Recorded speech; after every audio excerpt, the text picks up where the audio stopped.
अस्सलाम वालेकुम नाज़रीन, प्रोग्राम टॉप स्टोरी के साथ मैं हूं उसामा तैयब। नाज़रीन, आज के प्रोग्राम में हम बात करेंगे फर्स्ट एड के हवाले से। कल दिन मनाया गया फर्स्ट एड का, उस हवाले से बात करेंगे। लोगों में कितनी आगाही है, आगाह करने की कोशिश करेंगे कि क्या सूरत हाल है और फर्स्ट एड के मुतालिक क्या इक़दाम करने की ज़रूरत है। हमें गौर से लेकर गौर तक इंसान को आते जाते, चलते फिरते या सफ़र में कहीं भी हादसे का सामना हो सकता है। ऐसे में उसे एक हमदर्द की ज़रूरत होती है जो उसे इब्तदाई तिब्बी इमदाद के बाद अस्पताल तक पहुँचाए।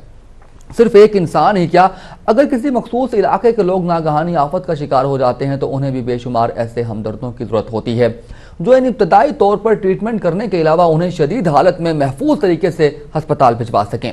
ऐसे ही एहसास जिम्मेदारी की जरूरत को महसूस करते हुए हर साल इब्तदाई तिब्बी इमदाद फर्स्ट एड का आलमी दिन मनाया जाता है। इसका मकसद न सिर्फ हादसा से मुतासरा अफराद को इब्तदाई तिब्बी इमदाद मुहैया करना होता है, बल्कि उसमें शऊर उजागर करना है और हर किस्म की आफात से निपटने के लिए भी आगाही फराहम करना है। International federation of red cross के मुताबिक लोग किसी न किसी मौके पर हादसे का शिकार हो सकते हैं, लेकिन उनमें सीखने की सलाहियत की वजह से वह इब्तदाई तिब्बी इमदाद की बरवक्त फरहमी से जिंदगी बचा सकते हैं। रेड क्रिसेंट सोसाइटी के सर्वे के मुताबिक तरक्की याफ्ता खसूसन यूरोप के जदीद ममालिक में इब्तदाई तिब्बी इमदाद की टीमें 13 से 15 मिनट में जाए वक़ुआ पर पहुंच जाती हैं, जबकि तरक्की पजीर खुसूसन जनूबी एशियाई ममालिक में इशारा 3 से 5 घंटे है। और एक रिपोर्ट के मुताबिक पाकिस्तान समेत दुनिया भर में हजारों अफराद ट्रैफिक हादसात में इब्तदाई तिब्बी इमदाद ना मिलने की वजह से जाँ बहक हो जाते हैं, जबकि माहिरीन के मुताबिक फौरी इमदाद मिलने के बायस 20% जख्मियों को मरने से बचाया जा सकता है। इब्तदाई तिब्बी इमदाद से शरह अमवात, जख्मों में कमी न सिर्फ कुदरती आफात बल्कि रोजमर्रा की जिंदगी में भी लाई जा सकती हैं। इससे हादसे की सूरत में माहिरीन के पहुंचने तक फौरन रिस्पॉन्स और ज़िंदगी बचाने के लिए इक़दाम किए जाते हैं। इसी दिन की मुनासबत से मुख्तलिफ तकरीबात और सेमिनार मुनक्किद किए जाते हैं। इंटरनेशनल फेडरेशन ने 2000 में फर्स्ट एड डे मुतारिफ करवाया था।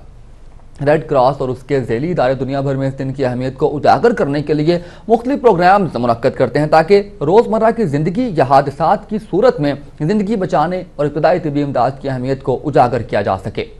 इंसानी फलाह के इस अजीम कारनामे को यूं तो बेशुमार लोग तंजीमें अंजाम दे रही हैं। उनमें से कोई रिफाई इदारा है, कोई तंजीमें हैं, वहाँ हुकूमती सतह पर कायम इदारे भी अपनी मिसाल आप हैं। यूँ तो अमूमन हुकूमती इदारों से लोग खायफ रहते हैं, लेकिन बाज़ इदारों की कारकर्दगी की बदौलत इस नुक्ता नज़र में तब्दीली रूनुमा हुई है। और उसकी एक वाज़ेह मिसाल पाकिस्तान में अगर मैं आपको दूं नाज़रीन तो 1122 जो है वो इदारा है। साबिक वज़ीर आला पंजाब परवेज़ इलाही के दौर में कायम होने वाले इस इदारे ने क़याम से लेकर अपनी बेमिसाल कारकर्दगी की वजह से लोगों की तवज्जो हासिल की है। सिर्फ पंजाब ही में नहीं बल्कि मुल्क में जहाँ कहीं भी ज़रूरत पड़ी इदारे के कारकुनान जांफशानी से अपने फ़राइज़ अंजाम देते हैं। ज़्यादा दूर क्यों जाते हैं, गुज़श्ता बरस के तबाहकुन सैलाब के दौरान भी दीगर रफ़ाई इदारों की तरह रेस्क्यू 1122 का किरदार काबिल सताइश रहा। इब्तदाई तिब्बी इमदाद देने वाले इन इदारों के कारकुनों को मौजूदा हालात में कई मुश्किलात का सामना भी रहता है। इस वक्त दुनिया भर में जारी लड़ाइयों में अस्पतालों, तिब्बी कारकुनों, एम्बुलेंसेस को निशाना बनाने, हेल्पलाइन पर गलत कॉल्स करके उनको तंग करने के वाक़यात में भी इजाफा हो रहा है, जिनके बायस बीमारों और जख्मियों के इलाज में मुश्किलात पेश आ रही हैं। रेड क्रॉस ने सन 2008 से सन 2011 के आगाज तक 16 मुल्कों में 655 पुरतशद्दुद वाक़यात रिकॉर्ड किए, जिनमें सेहत की सहूलियात की फराहमी को रोका गया। उनमें से अक्सर ऐसे वाक़यात हैं और यूं बैनुल-अक़वामी इंसानी हकूक़ की खिलाफ वर्जी की गई। जंगज़दा इलाकों में अक्सर लोग इस वजह से हलाक हो जाते हैं क्योंकि एम्बुलेंस पर वक्त नहीं पहुंच पाती या फिर तिब्बी कारकुनों को काम करने से रोक दिया जाता है। और इन्हीं हमलों में मजमूई तौर पर 1834 अफराद हलाक होते हैं या जख्मी हो जाते हैं। उनमें से भी 159 या 60 के करीब जो हैं वो तिब्बी कारकुन होते हैं। इसके अलावा 128 तिब्बी कारकुनों को अगवा भी किया गया है, 32 एम्बुलेंसेस को नुकसान पहुंचाया गया। इब्तदाई तिब्बी इमदाद के इदारों को दरपेश मुश्किलात की वजह से अक्सर लोग इस वजह से हलाक हो जाते हैं क्योंकि एम्बुलेंस पर वक्त नहीं पहुंच पाती या तिब्बी कारकुनों को काम नहीं करने दिया जाता और इश्तियाल अंगेज़ी के दौरान तशद्दुद का निशाना भी बना दिया जाता है, जिसके बायस ये कारकुन खुद को गैर महफूज समझते हैं और जख्मियों को तिब्बी इमदाद नहीं दे पाते। इस दिन के मौके पर हमें मुआशरे के इन बेमिसाल किरदारों की अहमियत को समझना चाहिए। नाज़रीन, फर्स्ट डे के हवाले से बात की जा रही है कि फ़र्स्ट एड किस तरह से जो है वो मुहैया की जाए, क्या किया जाए। इस सिलसिले में आम आदमी को भी ट्रेन करने की ज़रूरत है। कुछ इस तरह के भी सूरत हाल सामने लानी चाहिए जिसमें कुछ इस तरह की वर्कशॉप्स की जाएँ, कुछ इस तरह के सेमिनार उनका इनेकाद किया जाए जिसमें आम लोगों को, जिसमें खासकर यूथ बहुत बड़ा किरदार अदा कर सकती है। हमारी यूथ में जज्बा भी है, हमारी यूथ में पोटेंशियल भी है, हमारी यूथ जो है वो इस चीज़ को बहुत अच्छे तरीके से लेकर चल सकती है।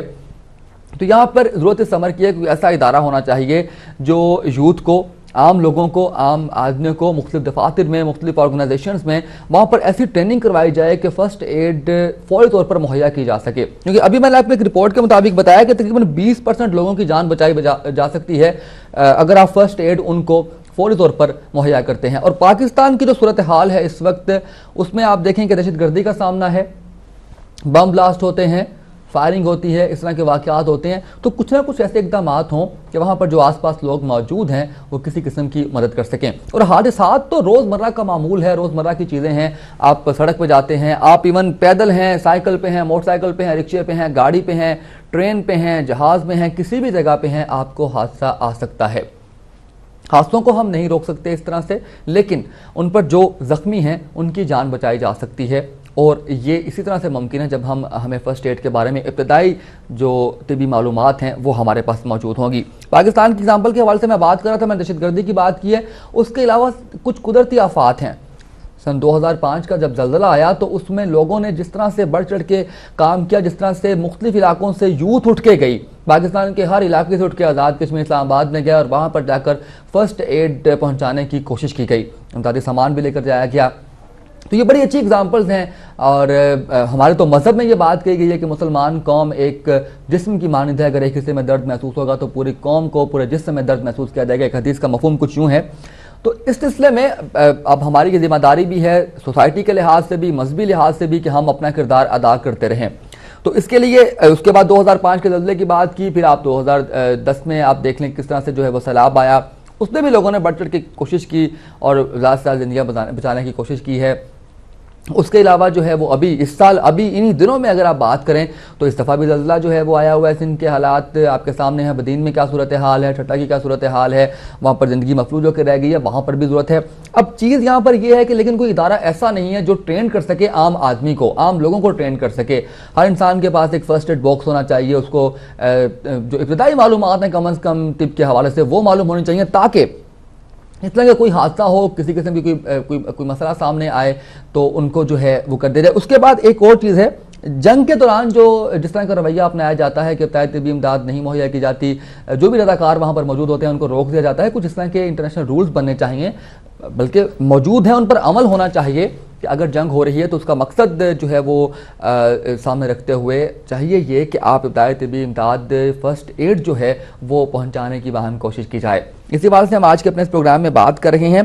पाकिस्तान के एक इदारे को अगर उसका जिक्र यहाँ पर नहीं करेंगे तो इंसाफ नहीं होगा उसके साथ। रेस्क्यू 1122 की बात कर रहा हूँ मैं। रेस्क्यू 1122 ने बहुत काम किया है, परवेज़ इलाही साहब ने और भी जो है वो काम किए हैं, और जो उनकी जो भी चीज़ें सामने आती हैं उनमें जो ये काम था ये बहुत ही जो है वो उन्होंने शानदार काम किया, जिसकी वजह से पंजाब के काफ़ी ज़्यादा अजला ऐसे हैं जहाँ पर अब ये सर्विसेज मुहैया है। हमारे लोगों में भी अवेयरनेस जो है वो होनी चाहिए। मुझे बड़ी अच्छी तरह से याद है जब स्टार्ट में 1122 की सर्विसेज को मुतारिफ करवाया गया तो लोगों ने रॉन्ग कॉल्स करना शुरू कर दी गई। तो उसके बाद फिर टीवी पे ऐड चलने लग गया, अखबारों में आने लग गया कि आप ज़िंदगी से खेलते हैं, आपकी थोड़ी ज़िंदगी का थोड़े से मिनट्स का आपका फ़न होगा, लेकिन आप ये नहीं देखते कि जब वो नंबर बिजी जाता है तो कोई इंपॉर्टेंट कॉल वहाँ पे आ सकती है। और ऐसा कई दफ़ा हुआ स्टार्टिंग में, लेकिन अब अल्हम्दुलिल्लाह सूरत हाल काफ़ी बेहतर है। लोग इस चीज़ को समझ गए हैं, अपनी जिम्मेदारियों को जो है वो समझ रहे हैं।